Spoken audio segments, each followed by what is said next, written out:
Ngunit tila ito lamang ang pagkakataon niya, dahil agad siyang binalaan ng system na may paparating na mga tao mula sa templo. Kung muli siyang mamatay, hindi na siya muling mabubuhay. Nagulat si Lin Tian, pero hindi na siya naghangad ng higit pa. Ang pagkabuhay muli ay isang milagro na para sa kanya. Hindi pa siya sapat na malakas upang harapin ang templo, kaya tinanong niya ang system kung ano ang pwede niyang gawin. Ipinaliwanag ng system na ito ay tinatawag na Goblin Life Simulation System. Kaya nitong isimulate ang kanyang buhay at hulaan ang mga posibleng mangyari sa hinaharap. Ang bawat desisyon ay magkakaroon ng iba't ibang resulta, at ang bawat simulation ay tatagal ng 24 na oras upang makumpleto. Pagkatapos ng simulation, makakakuha siya ng mga puntos na maaari niyang gamitin para bumili ng mga item mula sa system. Napangiti si Lin Tian. Ang simulation na ito ay parang kakayahang makita ang hinaharap. Kaagad niyang sinimulan ang simulation. Lumabas ang unang system reminder. Tumakas sa Goblin Cave. May 3 pagpipilian siya. 1. Babalaan ang mga goblin na kasama niya at magkaisa upang harapin ang mga tao. Gantimpala, 10 puntos. 2. Iwanan ang iba pang goblin at tumakas mag-isa. Gantimpala, 5 puntos. 3. Magtago sa kuweba at magdasal na hindi siya makita ng mga tao mula sa templo. Gantimpala, 0 puntos. Pinag-isipan ni Lin Tian ang mga opsyon. Kahit pa magkaisa ang lahat ng goblin, sigurado siyang hindi nila kayang talunin si Lore. Ang laban ay magtatapos sa kanilang pagkamatay, at hindi rin siya makakatakas. Gayunpaman, pinili pa rin niyang isimulate ang unang opsyon. Umaasa siyang magagamit niya ang mga puntos na makukuha para bumili ng sandata mula sa shop. Tulad ng inaasahan, lahat ng goblin ay napatay. Ganap na nabigo ang plano. Pinayuhan siya ng system na mag-isip ng mabuti sa paggawa ng mga desisyon.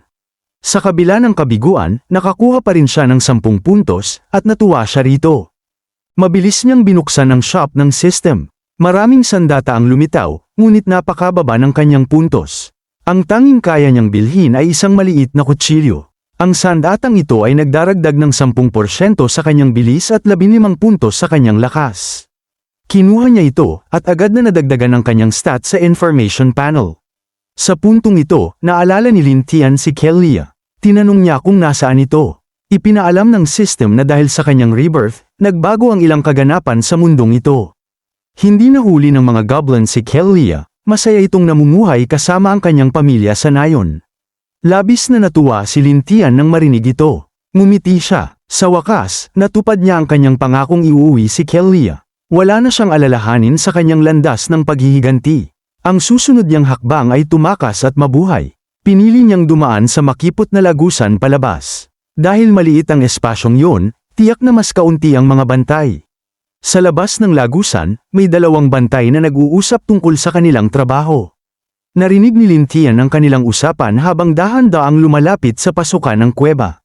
Nag-usap ang 2 bantay, dahil maliit ang daanan dito, sinumang goblin na tatakas ay madali nating mapapatay. Dagdag pa nila, sinabi ni Lore na patayin ang sinumang babae na tatakas at huwag hayaang makabalik sa nayon. Ang pag-uusap na ito ay nagpatibay sa paniniwala ni Lin Tian, ang mga tao mula sa templo ay puro halimaw. Kung kaya't wala siyang dahilan upang maging maawain sa kanila. Hinawakan niya ang kanyang ilong, pilit ginagaya ang boses ng isang babae na puno ng takot, humihingi ng tulong. Napansin ito agad ng mga bantay. Gusto nilang patayin ang babae, at makakuha ng gantimpala mula kay Lore. Pumasok si Lin Tian sa kuweba na may hawak na kutsilyo na nakatago sa likuran niya. Sinabi niya sa babae na huwag matakot, na siya ay isang tauhan ng templo at naroon upang iligtas ang lahat. Ngunit sa halip na isang babae, si Lin Tian pala yun, may hawak na matalas na kutsilyo na nakatutok sa knight sa labasan. Napansin ng knight ang kakaibang kilos ng kanyang kasama kaya't nilapitan niya ito upang tingnan. Paglapit niya, nagulat siya nang makita niyang isang goblin ang naroon. Sa isang mabilis na kilos, itinapon ni Lin Tian ang katawan ng unang knight at biglang sumugod sa pangalawang knight na nanlumo sa takot. Sa kanyang liksi, madaling nasugatan ni Lin Tian ang knight na bumagsak sa lupa sa sakit. Nagulat ang knight at napasigaw, nakakapagsalita ka ng wika ng tao. Ang matalim na bakal ng kutsilyo ni Lin Tian ang naging sagot sa kanyang tanong.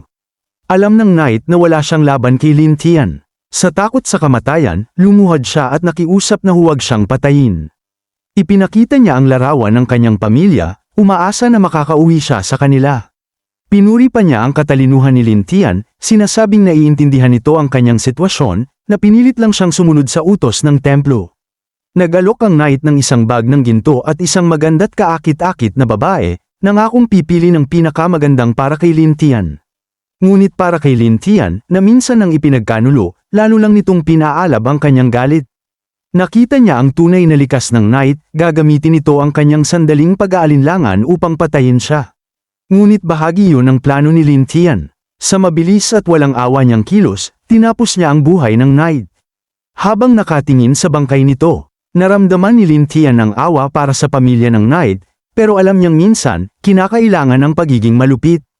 Ang kasamaan ay kailangang wakasan, lalo na ngayon na hindi na siya tao. Biglang nakuha ang kanyang atensyon ng isang boses mula sa kagubatan. Naroon si Lore at ang kanyang mga tauhan papalapit. Agad na hinubad ni Lin Tian ang damit ng knight, sinuot ito, at tumakas ng mabilis. Sa isip niya, nangako siyang hanapin sina Lore at Efre sa tamang panahon. Nang dumating sina Lore at Efre sa lugar, nanlaki ang kanilang mga mata sa nakitang mga bangkay ng dalawang knight ng templo. Nang suriin ni Lore ang mga bangkay, hinala niya na inambush sila ng goblin. Napansin niya ang malinis at mabilis na hiwa na hindi pangkaraniwan. Si Efre naman, habang hinihimod ang kanyang labi, ay tila hindi mapigilan ang pananabik. Sa isip niya, ang goblin na nakagawa nito ay maaaring isang mutated goblin, isang pambihirang nilalang na maaaring gamitin sa eksperimento.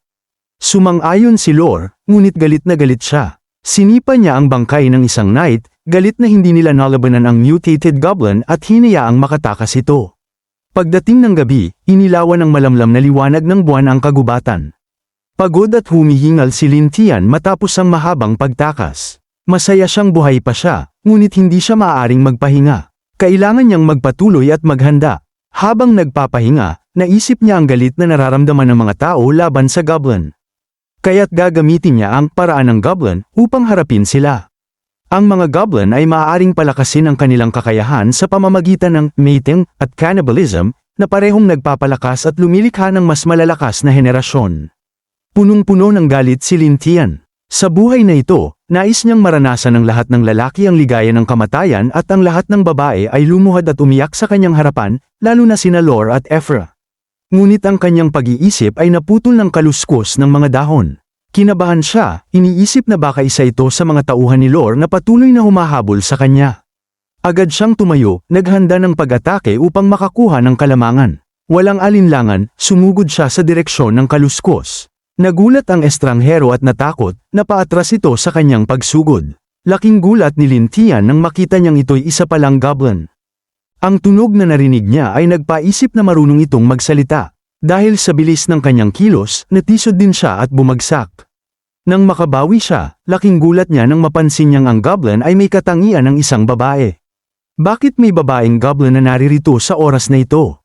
Ayon sa kaalaman ng lahat, ang goblin ay puro lalaki at nag-aanak lamang sa pamamagitan ng mating sa ibang nilalang. Ang presensya ng babaeng goblin na ito ay lubos na nagpabago sa pananaw ni Lin Tian. Sa gulo ng kanyang isip, nakatuon ang tingin niya sa babaeng goblin. Akala ng babae na gagawa siya ng masama, kaya't mabilis siyang umupo at nakiusap na huwag siyang saktan. Ipinaliwanag niyang kumuha lang siya ng tubig at kung hindi siya makakabalik sa patriarch, papatayin siya nito. Lalo lang nag-alala si Lin Tian. Paano marunong magsalita ng kumpleto ang goblin na ito tulad niya? Para makasigurado, ginamit niya ang kanyang assessment skill upang suriin ang mga attributes nito. Tuldok, siya ay level 3, pero ang kanyang profession ay God's Messenger. Mayroon siyang mga titulo na Fallen God at Pure Soul. Ang kanyang mga attributes ay Blood 10, Energy 2, Defense 1, at may skills na DevR at Wild Growth. Ang kanyang kabuuang lakas ay 10. Nabigla si Lin Tian nang makita ang isang espesyal na tala. Kapag ang isang lalaking goblin ay nagsanib sa isang babaeng goblin, sila ay magiging makapangyarihang goblin god. Naisip ni Lin Tian ang hindi kaaya-ayang ideya. Kung makakasama niya ang babaeng ito, magkakaroon siya ng napakalaking kapangyarihan. Napansin ng babae ang madilim na tingin ni Lin Tian at natakot. Umatras siya at nakiusap, huwag po. Kung hindi ako makakabalik sa patriarch, papatayin niya ako. Nakita ni Lin Tian ang takot sa mukha ng babae kaya't nagbago ang kanyang ekspresyon. Humingi siya ng tawad, sinabing wala siyang intensyon na takutin ito. Hinaplos niya ang balikat ng babae bilang pampalubag loob. Sinasabing huwag itong umiyak dahil makakatawag yun ng pansin ng masasamang tao. Ngunit hindi ito pinansin ng babae. Ang mas iniisip niya ay kung bakit marunong magsalita ng kumpleto si Lin Tian tulad niya. Nang maglaon, lumiwanag ang kanyang mga mata sa excitement. Napatawa si Lin Tian sa kanyang reaksyon, lalo na dahil sa kanyang kakatean. Makatwiran ito dahil ang mga ordinaryong goblin ay hindi nakakapagsalita, at marahil bihira lang makipag-usap ang babae sa ibang miyembro ng tribo. Gayunpaman, muling naantala ang iniisip ni Lin Tian nang mapansin niyang nakahawak ang babae sa kanyang balabal. Sinabi nitong mabuti si Lin Tian dahil ang ibang goblin ay palaging sinasaktan siya. Ito ang unang beses na may goblin na nagtrato sa kanya ng ganito. Iminungkahi ng babae na sumama si Lin Tian sa kanyang tribo. Nagulat si Lin Tian, hindi niya inasahan na may tribo ng goblin malapit dito. Hindi pa rin niya alam kung patuloy na hinahabol siya ng mga tao ni Lore, kaya hindi ito ang tamang panahon upang magpahinga. Kailangan niyang maghanap ng ligtas na lugar upang magtago. Nang kumislap ang mga mata ni Lin Tian, naisip niyang ito ang pagkakataon upang mag-recruit ng kanyang unang mga tagasunod. Agad niyang sinabi sa babae na dalhin siya sa kanilang tribo. Pumayag ang babae at tila hindi siya nahiya. Marahil, ito ang unang pagkakataon na makakita siya ng goblin na kasing gwapo ni Lin Tian. Pagdating nila sa kampo ng goblin, nagdulot ng matinding pag-aalinlangan ang itsura ni Lin Tian sa ibang goblin. Siya ay isang estranghero at bihis tulad ng tao, isang bagay na hindi pa nila nakikita noon. Ngunit kalmado si Lin Tian habang inoobserbahan ang kampo. Sa dami ng goblin doon, napangiti siya. Alam niyang maaaring magsimula siyang magtayo ng kanyang kaharian mula rito. Sa mahinahong paraan, ipinaliwanag niya na nais niyang sumali sa kanilang tribo at makipagkita sa kanilang pinuno. Ngunit agad itong tinanggihan ng mga goblin. Sinabi nilang ang kakaibang nilalang, tulad niya ay walang karapatang makipagkita sa patriarch. Plano nilang hulihin siya at dalhin sa pinuno bilang bihag. Nang makita ito, nag-aalala ang babae at hamarang sa harap ng mga goblin. Ipinaliwanag niyang mabuting tao si Lin Tian. Ang gulo ay nakaagaw ng pansin ng patriarch. Nagulat si Lin Tian nang makita ang pinuno ng tribo, isang matandang goblin na may tungkod na puno ng bungo. Mukha itong mabangis, malayo sa karaniwang anyo ng goblin. Bukod sa kakaibang itsura, mataas din ang stats nito, level 25 priest na may attributes tulad ng blood 102, mana 20, defense 17, at mga skills na DevR, summon thorn, at control equipment. Ang kanyang gamit ay isang skull staff at bone chains, at may kabuuang lakas na 200. Agad na nag-ingat si Lin Tian. Hindi niya inakala na may ganitong kalakas na goblin sa tribong ito. Lumapit ang leader sa babae at tinanong kung siya ang nagdala kay Lin Tian sa kampo. Nang may kaba, inamin ng babae na dinala niya si Lin Tian, ipinaliwanag niyang wala na itong ibang mapuntahan. Pinuri siya ng leader sa umpisa, ngunit nagulat siya nang bigla nitong utusan ang ibang goblin na hulihin si Lin Tian. Balak nila itong patayin at kainin. Masayang-masaya ang mga goblin sa ideya ng pagkain. Itinulak nila ang babae palayo at tinutok ang kanilang mga armas kay Lin Tian. Mabilis na kinuha ni Lin Tian ang kanyang armas at iniutos sa kanila na tumigil. Sinabi niyang may kakayahan siyang gumawa ng mga armas. At ang pagsali niya sa tribo ay magpapalakas sa kanila. Agad na nakuha ng bakal na kutsilyo sa kanyang kamay ang atensyon ng leader. Mabilis na lumapit ang leader kay Lin Tian at inilapit ang ilong nito sa kanyang mukha, sinasabing naamoy niya ang kasinungalingan sa kanya. Ngunit interesado rin itong malaman kung anong klaseng armas ang kayang gawin ni Lin Tian. Ginamit ni Lin Tian ang kanyang kaalaman sa modernong teknolohiya at ipinaliwanag na kaya niyang gumawa ng mga armas mula sa bakal, basta't makakahanap sila ng iron ore. Nangako siyang sa tamang panahon, makakagawa siya ng mga armas na mas malakas kaysa sa kutsilyo na dala niya. Sa isip niya, naisip ni Lin Tian na habang tumataas ang antas ng goblin, mas nagiging matalino sila.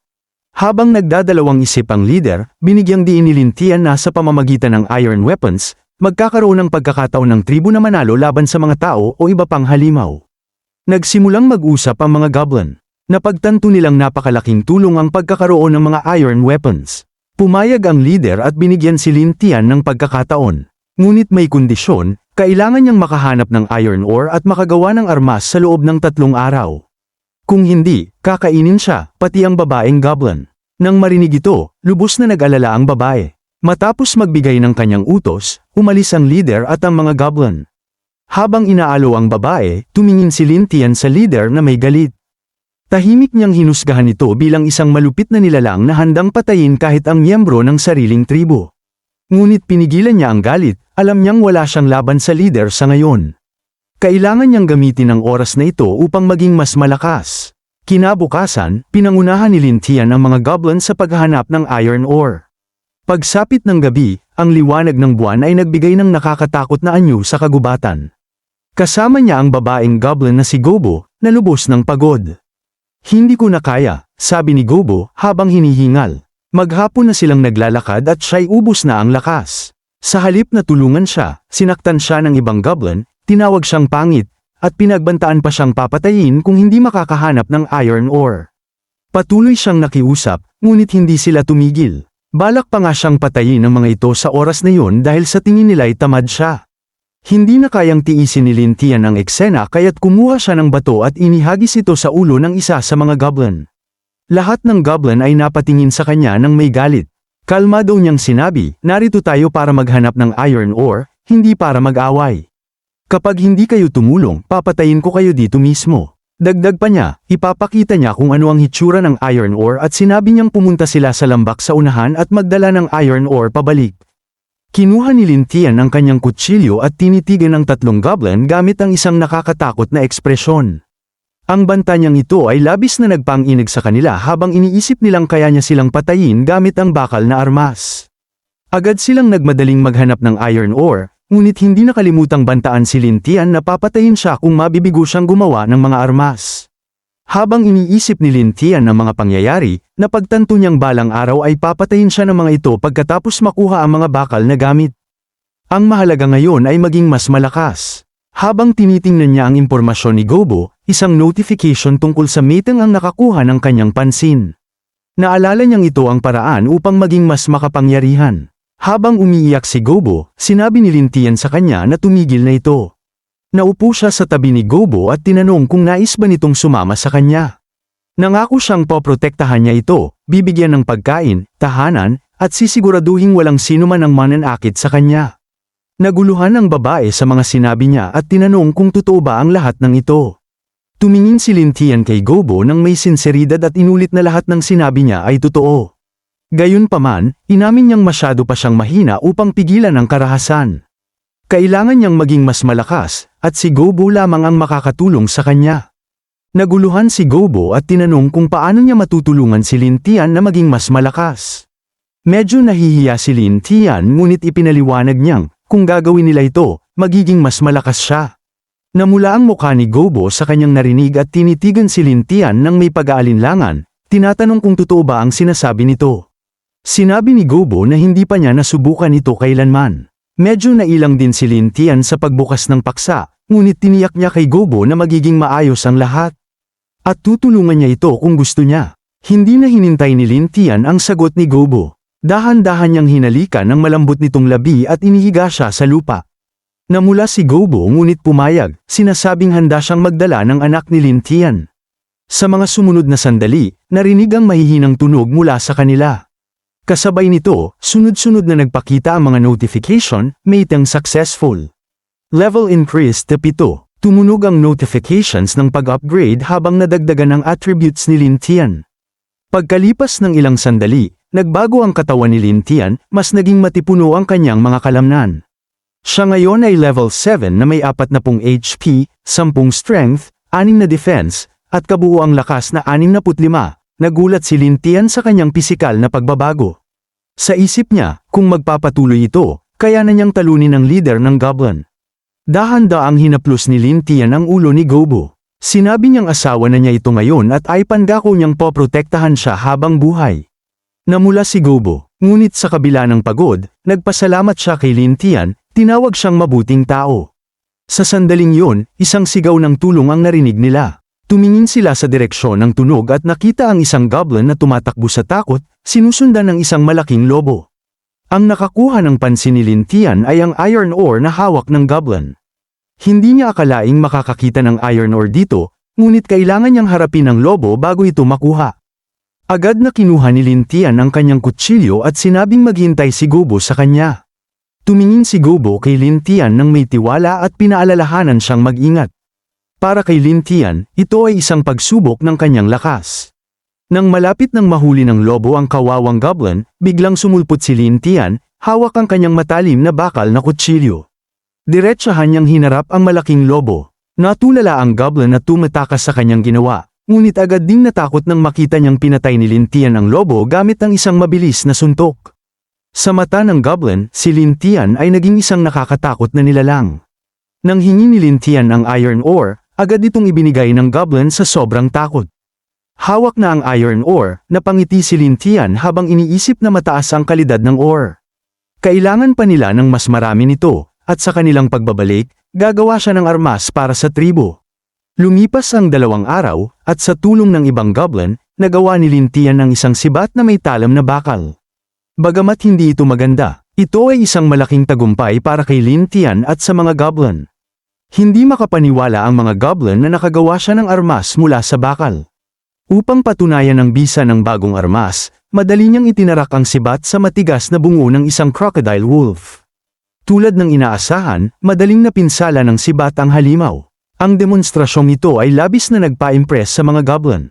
Ang goblin na iniligtas ni Lin Tian dati ay tuwang-tuwa, tinuturo ang bangkay ng crocodile wolf. Sinabi nitong nakita niyang napatay ni Lin Tian ang lobo sa loob lamang ng ilang segundo gamit ang bakal na armas. Agad namang sumang-ayon ng ibang goblin. Habang nagdidiscuss ang mga goblin, itinaas ni Lin Tian ang sibat at tinanong sila kung gusto rin nila ng ganitong armas. Walang alinlangan, sumigaw ang mga goblin na gusto nila nito at tinawag siyang Diyos. Ngunit isa sa mga goblin ang hindi natuwa, ang leader ng tribo. Galit na galit ito, nararamdamang ninakaw ni Lin Tian ang kanyang respeto. Pinukpok ng leader ang kanyang skullhead staff sa lupa at sinabing milagro ang paggawa ng armas mula sa bakal, ngunit hindi ito sapat para manatili si Lin Tian sa tribo. Habang nakikinig si Lin Tian at ang iba pang goblin, inutusan ng leader si Lin Tian na gumawa ng 50 iron spears sa loob ng 2 araw. Matapos magbigay ng utos, agad na umalis ang leader. Bagamat hindi sumang-ayon ng ibang goblin, hindi sila naglakas loob na magreklamo. Alam nilang masyadong malupit ang leader, kaya't nagdesisyon silang tulungan si Lin Tian upang matapos ang gawain.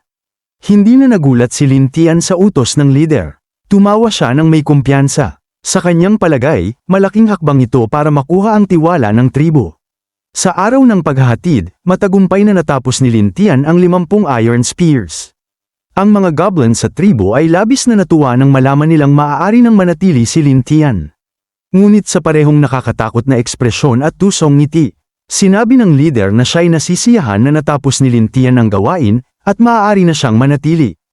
Upang ipagdiwang ang pagsali ni Lin Tian sa tribo, nagpa siya ang leader na magdaos ng isang piging at iniutos na lahat ay dumalo.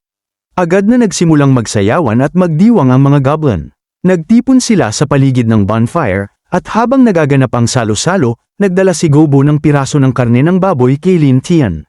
Ito ang pinakamainam na parte, kaya gusto niyang si Lin Tian ang kumain nito. Masayang tinanggap ni Lin Tian ang karne, ngunit pagkatapos lamang ng ilang sandali ng pagkain, biglang tumama ang matinding sakit sa kanyang katawan. Bumagsak si Lin Tian sa lupa sa matinding sakit, at natakot si Gobo. Malinaw na nalasan si Lin Tian. Ang may kagagawa nito ay walang iba kundi ang leader. Lumapit ang leader kay Lin Tian na may masamang ngiti sa mukha. Sinabi niya kay Lin Tian na siya ay napakatanga. Alam daw ng leader ang tunay na layunin ni Lin Tian, at ang sinumang magtatangkang haminin ang kanyang autoridad ay may iisang patutunguhan lamang, ang impyerno. Bago pa man makapagsalita si Lin Tian, hinablat ng leader ang buhok ni Gobo at hinayla siya palapit. Sinabi ng leader na napansin niyang mahalaga si Gobo kay Lin Tian, kaya't ipaparanas niya kay Lin Tian ang sakit nang makita itong mamatay sa harap niya. Lumitaw ang pulang guhit ng dugo sa leeg ni Gobo habang ang mga kuko ng leader ay bumaon dito. Ngunit ang sumabog na pulang likido ay hindi kay Gobo, kundi sa leader. Naputol ang kanyang braso, nagawa ito ni Lin Tian. Takot na takot ang leader at nagtanong kung bakit nakagalaw pa si Lin Tian kahit na siya'y nalasan. Ngumiti si Lin Tian at sinabi niyang ang leader ang tanga. Lagi siyang nagiging maingat sa mga kagaya nitong kontrabida, at alam na niyang lalasunin siya dahil binalaan siya ng system. Lalong nagalit ang leader at wala na siyang ibang pagpipilian kundi lumaban. Dahil naputol ang kanyang braso, bumaba ang kanyang lakas, Ginamit niya ang bone chain sa kanyang kamay upang atakihin si Lin Tian. Ngunit dahil sa bilis ni Lin Tian, madali niyang naiwasan ang bawat atake. Tumalon si Lin Tian at itinapat ang kanyang bakal na kutsilyo sa ulo ng leader. Natapos ang laban, patay na ang leader. Nang makita ng ibang goblin ang pagkamatay ng kanilang leader, natakot sila. Tumayo si Lin Tian at idineklara na siya na ang bagong leader. Nangako siyang pangungunahan ng tribo upang maging isang makapangyarihang goblin tribe. At lagi silang magkakaroon ng pagkain.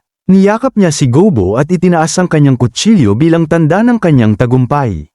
Dahil sa lakas ni Lin Tian, agad siyang tinanggap ng ibang goblin bilang kanilang bagong leader. Para sa mga simpleng nilalang na gaya nila, ang mahalaga lamang ay pagkain at mating. Bilang gantimpala sa kanilang katapatan, iniutos ni Lin Tian na ang bangkay ng dating leader ay kanila nang makakain. Sa sandaling yun, ipinakita ng mga goblin ang kanilang mabangis na kalikasan.